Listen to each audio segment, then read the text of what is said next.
अस्सलामुअलैकुम नाजरीन।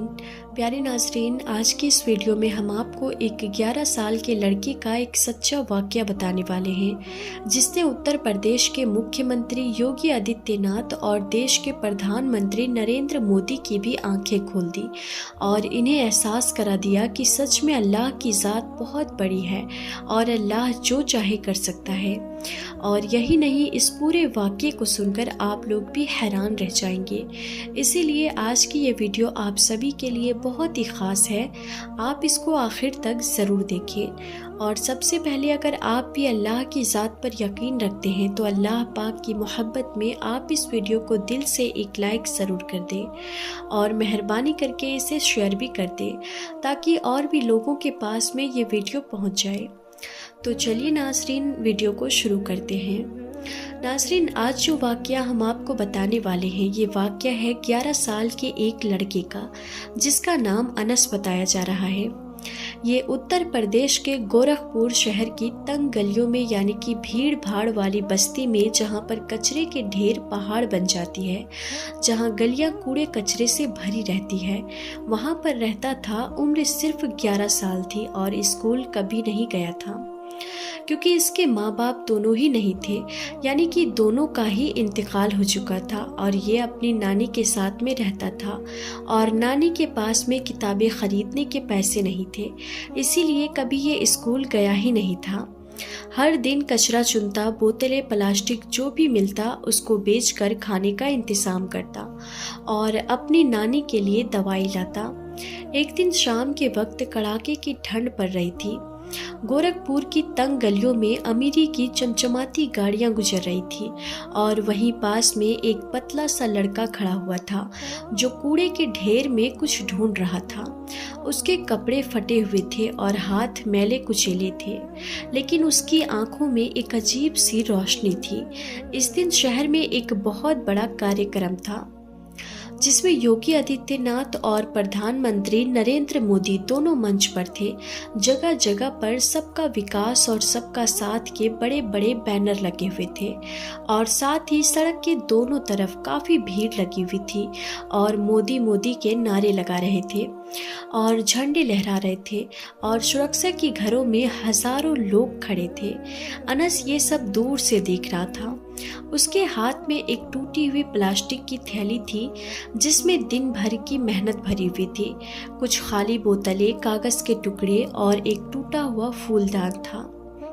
अचानक भीड़ में से एक कागज का टुकड़ा उड़कर अनस के पैरों के पास में आ गिरा। उसने उठाया तो देखा कि उस पर बड़े बड़े अक्षरों में लिखा था, सबका साथ सबका विकास। अनस ने कागज के टुकड़ों को ध्यान से देखा और फिर धीरे से बोला कि अल्लाह के सामने सब बराबर हैं, ये कागज़ भी और ये कूड़ा भी और ये बड़े बड़े लोग भी जो इस प्रोग्राम में शामिल हैं। इसके बाद अनस धीरे धीरे मंच की ओर बढ़ने लगा। तभी अचानक से भीड़ में हलचल मच गई। सिक्योरिटी वालों ने देखा कि एक छोटा सा बच्चा मंच की ओर बढ़ रहा है। ये देखकर सिक्योरिटी वाले फौरन ही हरकत में आ गए और उन्होंने अनस को पकड़ लिया और वापस बाहर की ओर ले जाने लगे। लेकिन तभी योगी जी ने अपने हाथ उठाए और सिक्योरिटी वालों को रोक दिया और कहने लगे कि रुको, ज़रा सुनते हैं कि ये बच्चा क्या कहना चाहता है। इन्होंने सोचा शायद ये बच्चा यहाँ पर कुछ मांगने के लिए आया होगा। इसके बाद सिक्योरिटी वाले अनस को पकड़कर योगी जी के पास ले गए। योगी जी ने देखा कि उनकी आंखों के सामने एक 10-11 साल का मासूम सा बच्चा खड़ा है जिसके कपड़े फटे हुए हैं और हाथ मैले कुचेले थे। ये देखकर योगी जी ने मुस्कुराकर कहा, बोलो बेटा, क्या कहना चाहते हो। अब सबकी नज़रें इस छोटे से बच्चे पर टिकी हुई थी। इसके बाद अनस के हाथ में माइक थमा दिया गया था।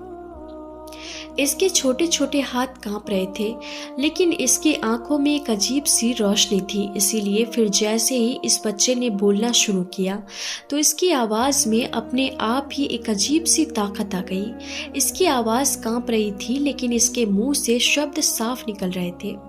अब अनस की मासूम सी आवाज़ पूरे मैदान में गूंजने लगी।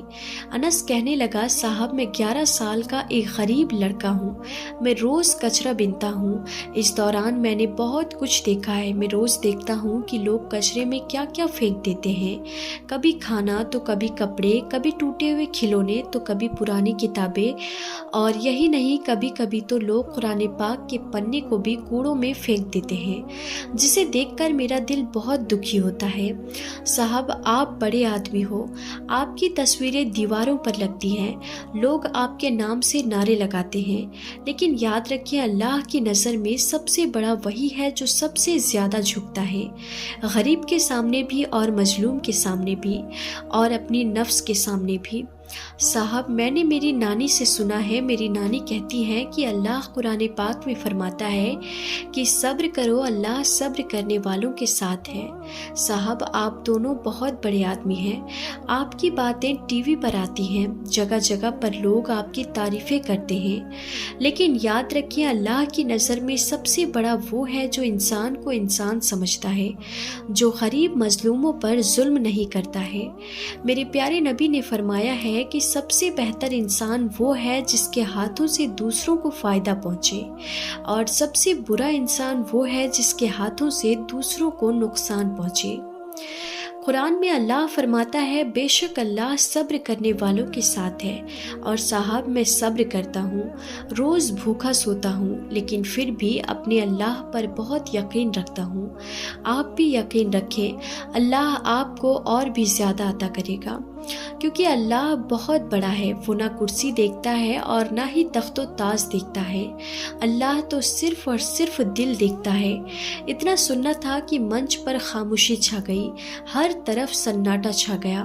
फिर अनस ने कहा, साहब मैंने कुरान में पढ़ा है कि अल्लाह तुम्हारे चेहरों और माल की तरफ नहीं देखता है, अल्लाह तुम्हारे पावर और ताकत की तरफ नहीं देखता है, बल्कि अल्लाह ताला तुम्हारे दिलों को और तुम्हारे आमालों की तरफ देखता है।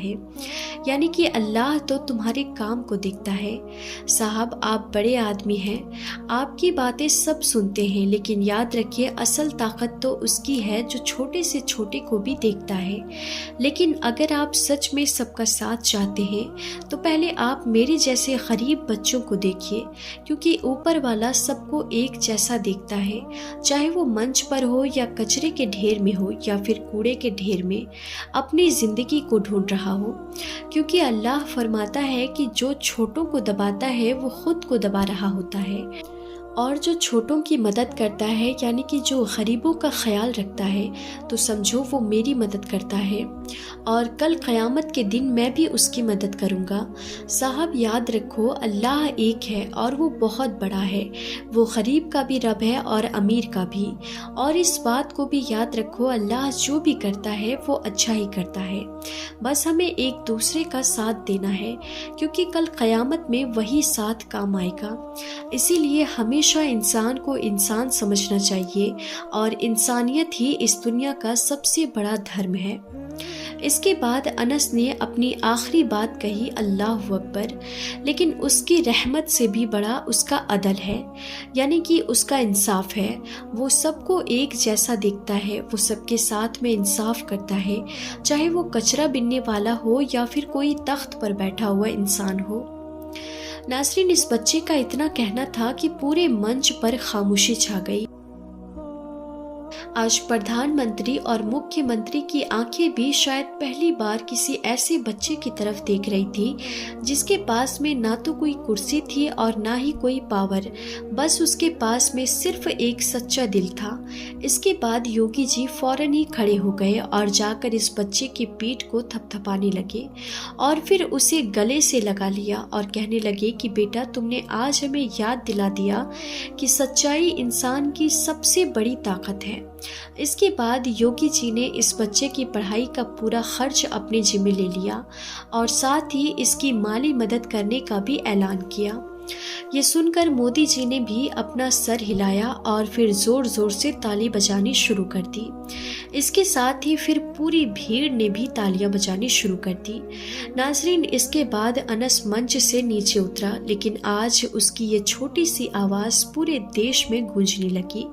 इसके बाद ये बच्चा वापस उसी गली में लौट गया, लेकिन आज उसके चेहरे पर एक अजीब सा नूर था, क्योंकि आज वो महसूस कर रहा था कि अल्लाह पाक ने उसकी छोटी सी आवाज़ को बहुत बड़ा बना दिया।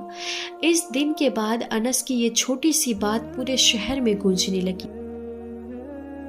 लोग कहने लगे कि एक कचरा बीनने वाले लड़के ने दो सबसे बड़े आदमी यानी कि योगी जी और मोदी जी की भी आंखें खोल दी और उन्हें भी एहसास करा दिया कि अल्लाह एक है और वो सच में बहुत बड़ा है। अल्लाह ताला से दुआ है कि अल्लाह पाक हमें और आपको भी सच्चाई बोलने की हिम्मत दे, चाहे हमारी उम्र कितनी भी छोटी क्यों ना हो, और साथ ही अल्लाह पाक हमें और आपको गरीबों की मदद करने की भी तौफीक अता फरमाए। आमीन या रब्बुल आलमीन। नाज़रीन, अनस की इस छोटी सी बात ने हमें एक बार फिर याद दिला दिया कि अल्लाह की कुदरत और उसका फ़ैसला इंसानी ताकत से कहीं बड़ा है। इंसान चाहे कितना भी ताकतवर क्यों ना हो, आखिरकार उसे अपने रब के सामने झुकना ही पड़ता है।